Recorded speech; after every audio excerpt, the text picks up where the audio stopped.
Good morning, good afternoon, dear viewers, friends, and colleagues. We're continuing our series on the talks from the colleagues from pharmaceutical industry.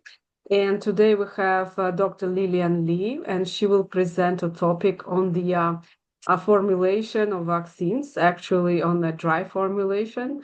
And she will talk about uh, actual technology which is present for many years and something very new that are still in development but going to be in the production very soon. Before she begins, I very quickly present her. So Dr. Lillian started her education at Hunan University, where she got master's in analytical chemistry. She progressed further at Jiantong University, where she got PhD in engineering. And also at Toronto Institute for Pharmaceutical Technology, she got diploma in pharmaceutical research and development. And she has several years, actually, probably decades now, of experience in pharmaceutical industry, starting from Apotex in Toronto, about 8 years, and then following in Sanofi, now 16 years. And with Lillian, we worked many years together, very fruitfully on the project. So it's my pleasure and honor to have her today at my channel. So Lillian, please begin. The floor is yours. Thank you, Marina, for very nice introduction, and appreciate you invite me to this channel to talk a topic that I'm deeply cared, that is drying technology and sustainability. Okay, we know every year vaccines save the millions of lives globally. However, the vaccine manufacturing and the distribution are very complex. They involve the multiple steps and the cold chain management, from manufacturer side to distributor and to clinic. And lastly, there is a waste management. By estimation, approximately 50% of distributed vaccine are wasted due to the cold chain failure.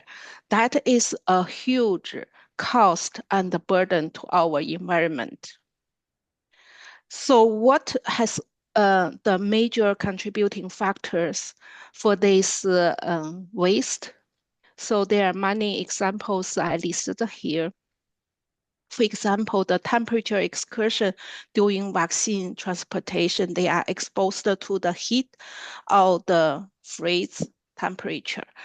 For example, the delay in transportation, especially in those remote areas. For example, there are some areas or some in low-income countries, they have unreliable electricity supplies that can cause the cold storage shutdown. Of course, there is many things happening during the inventory mismanagement. For example, overstocking that will expect sorry. So overstocking that will lead to expiration of the product, and there is a poor demanding forecasting and mishandling during the clinic. All those can cause the waste of the vaccine. The consequence of this waste will limit the vaccine access to those vulnerable populations especially in the low-income countries. Also, the bigger consequence is to add lots of burden to our planet from the resource and the financial loss. So this challenge also lies a big opportunity for the scientists to implement some drying technology to improve vaccine stability. So let's take a look at what are the common technology that we use in the vaccine industry. Before we start, I wanted to talk about why drying matter.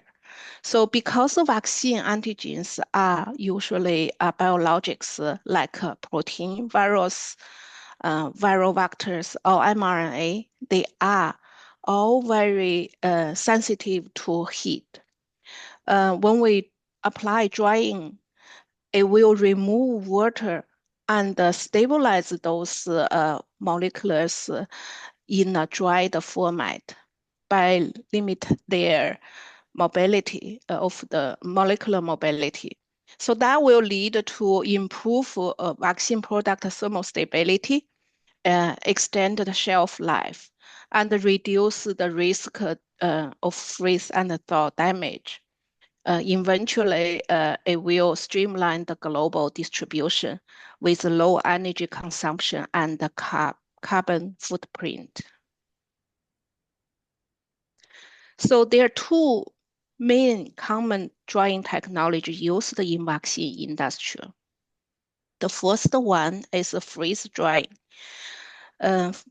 Freeze drying process is a long process that sometimes will last from 2 days to couple of 7 days, depends how sensitive of the molecules and how the drying cycle will be implemented.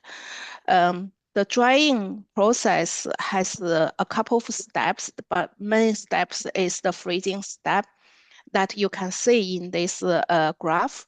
The liquid formulation be freezed down to the -40, -50 degree, then cooling vacuum that start to the primary drying process, which the water, unbounded water has been supplemented to remove. This is the majority of the drying process that removed about 90% of water. Then during the secondary drying, the temperature elevated to the 20-30 degree to further remove bounded water, that about 10% bounded water, and become below 3% residual moisture that is a dried cake formed as a final product, then seal it. So this process has a lot of advantages. It does preserve a sensitive antigen structure. Also, it's excellent for the long-term stability. It has a proof success for many of live attenuated virus, some of recombinant vaccine, as well as some people already used for mRNA vaccines. Many commercial vaccine, such as yellow fever, MMR, as well as varicella, they are freeze-dried product. So it has a high success rate, and it's a golden standard for vaccine product drying process. I usually use disaccharides as a stabilizer. Sometimes use amino acid and salt and buffers, etc. However, as I just mentioned, it is a very slow and long process. The limitation for this process that is energy intensive and the equipment heavily and the cost. So the second drying process is a spray dry. Spray dry is a really fast process.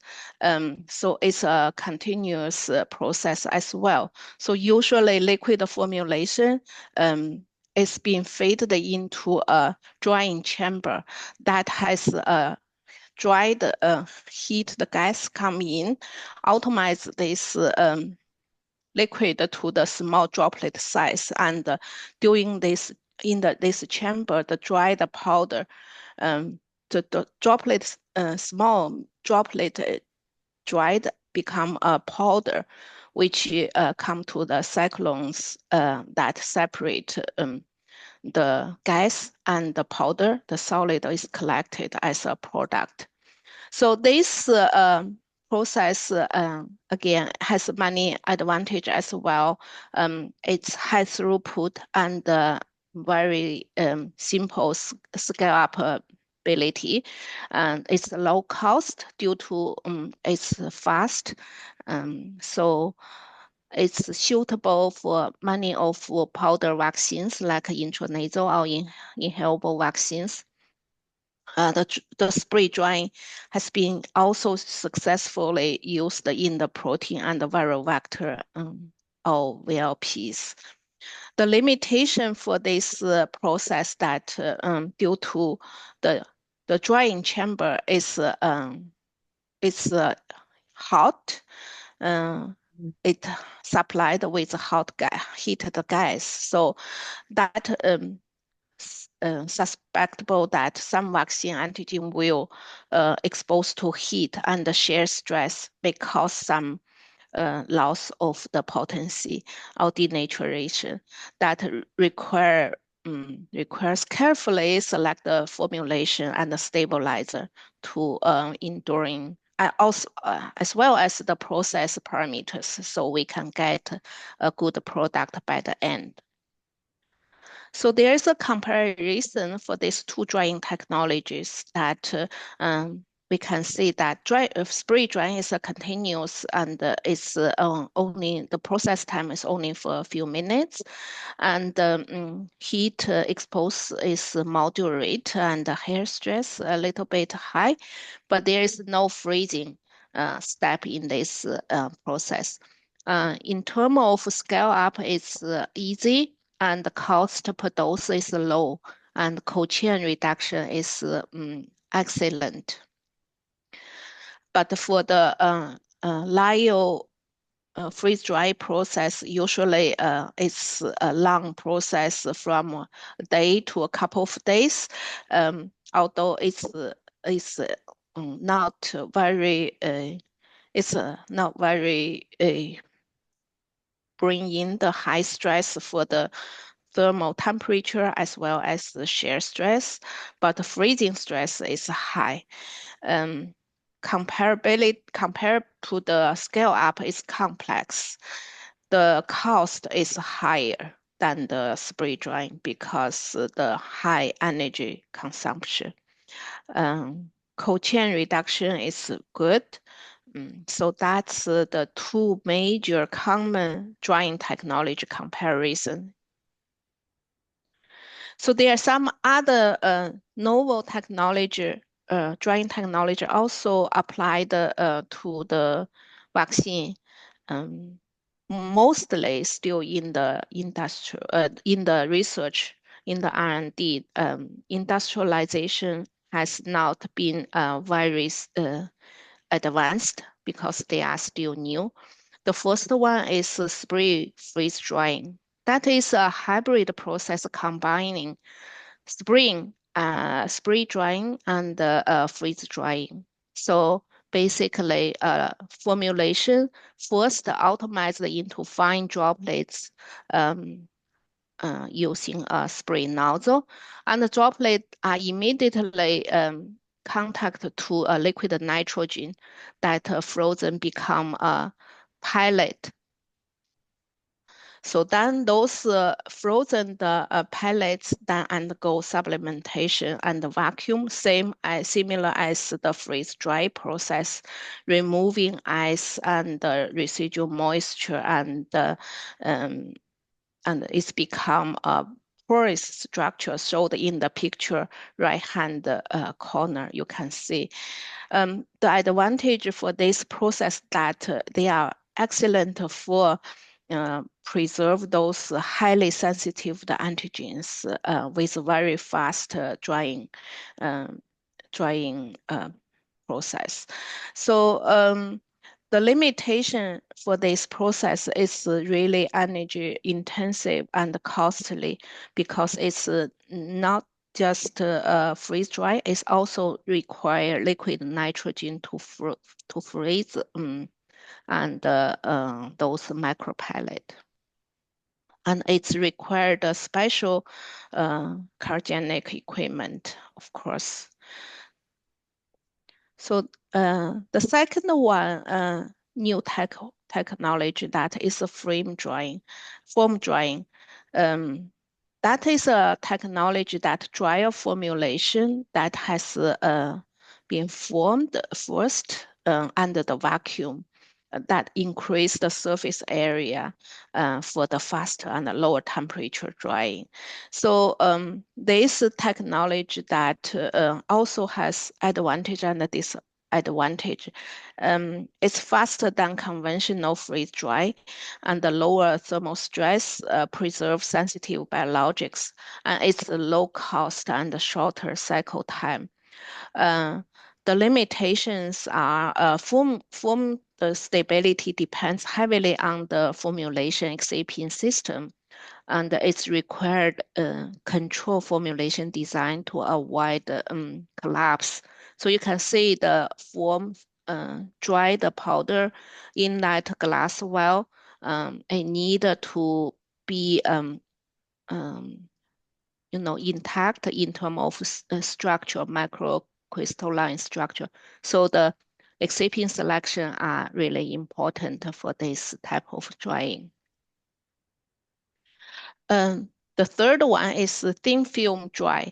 That is a method that spread the formulation into a very thin film than before freezing and drying. So it can accelerate the heat and mass transfer. The formulation usually spread as a thin layer onto a cold surface, then apply the drying process. It can be fast due to the large surface to volume ratio.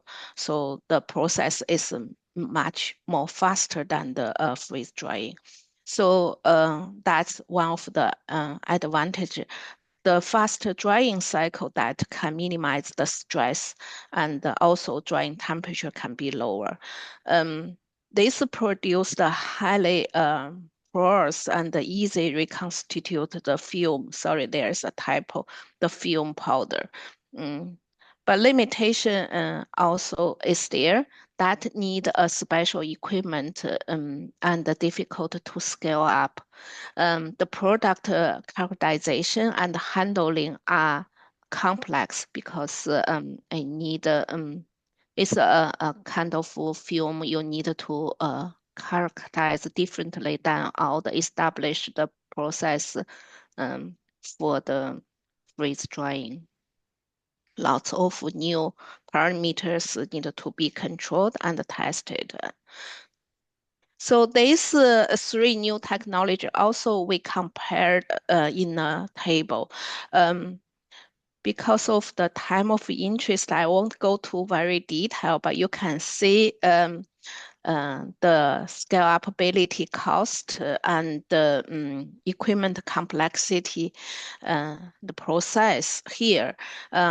Compared among them, the thin film drying is the most economic one in a way. Okay, so there's a couple of technology after we compare in terms of how they impact to environmental energy and carbon footprint. That conventional freeze drying as the highest, drive largely by cold chain requirement, but it's caused the lots of energy consumption and generate a lot of uh, carbon gas. So the most lower energy among this drying technology is the thin film drying technology, as well as spray drying technology that I just mentioned. Also from all this dried product, they will pack into the different packaging. From that perspective, that thin film formats and spray dry powder, they use least packaging material, so they are more efficient in that way. So in terms of the cold chain elimination, by the end, we will see spray drying technology has the most potential for this part, and is proven industrializable technology for the vaccine. Okay, so as we discussed, the drying technology are really essential for the vaccine product manufacturing. It can significantly improve the product thermostability, which lead to reduce of cold chain burden and the vaccine waste, and directly that benefit not only the vaccine manufacturer and also to the global accessibility of vaccine and make an impact to the environmental sustainability. So thank you for your listening, and we can have question and answer section. Lillian, thank you so much. Fantastic. I really enjoyed. I hope our viewers had also insights that it's not trivial. I believe many very familiar with lyophilization, often called freeze dry, but not so many with other techniques unless they are formulators and are heavily focusing their time on that. But I think one key point that you mentioned is that 50% of the vaccine vials are lost. I think this is one of the takeaways that people have to be vigilant because lots of loss, both it's human work, it's effort, it's collective, and then of course it's financial loss, but at the same time, like what's in it for us, right? Like if we are recipients, we're not getting them. So definitely to do something about it is critical. And I think what you mentioned, spray drying has a future. I think with this, I would like to ask spray drying, how long do you see it as a developer, product developer, process developer, to see it in fruition in industrial, like functioning at industrial scale? In your perspective, how much time probably collectively we need to see it through? Oh, thank you for the question. It's a really good question. As I mentioned that freeze drying has been seen as a golden standard for the vaccine industry. So also vaccine industry is a highly regulated industry. So with the regulatory complex with the regulatory requirements, lots of requirements. Spray drying is relatively less used in the industry for compared to the freeze drying. However, it does has a lot of scale up. The process has been developed in the different um, companies. For example, flu, they have published a process that available in the industrial scale. The spray drying actually has been heavily used in the food industry Yeah. a lot. Yeah, Okay. like we have milk powder, coffee powder. So the process and the industrialization itself is not seen as a technical challenge. However, use and to the vaccine still need to collectively, as you said, collectively worked on to be more broadly used to different vaccines from industrial partners and also regulatory bodies so that we can move on This process forward, right? So you're saying basically from the technologies point of view, it's doable, right? But do you see it's more like to prove that formulation is stable to Yeah, regulators, this type yeah. of work that collected, Mhm. and I know like it's usually case by case, right? For each vaccine, you Mm. have to prove it again and again, so it's not straightforward, but something that Yeah. potentially can help. In Yeah, terms there are of the many publications outside for the vaccine spray drying, and we also did that many of proof of concept work for different type of vaccines. So in terms of formulation, it's also very how to say it? It's quite well studied. So lots of excipients people already studied and tested, and they are suitable for the spray drying. So I think that's also technically durable for this technology. In terms of stabilization, that usually spray dried powder can retain potency for weeks and months at the room temperatures. That also data proven in lots of publication for many of different vaccine antigens. Sounds good. No, that's very promising. I think thank you for so much for sharing. It's like very like several insights. And first of all, good to have a refresher personally for me. But I mean for the viewers, those who working on it or also who new to it, it's very educational, eye-opening for some. And also like what to search for in case somebody's starting product development or wants to improve or wants to think energy saving. I think in the interest of time, I'll probably wrap up because it tells me that we have very few minutes left. So Dr. Lillian, any last minute thoughts for the viewers that you would like to share?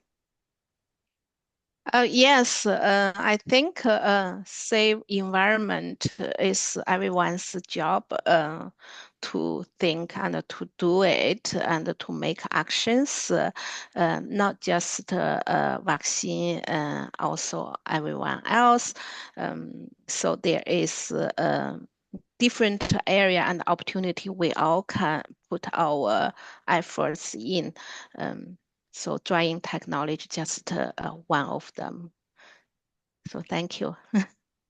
Thank you so much for joining today. Indeed, it's an excellent thought, like each of us in our line of work, and even in personal life, we have opportunity to be mindful about sustainability and saving the planet collectively. So this is great. I hope we'll see more and more products that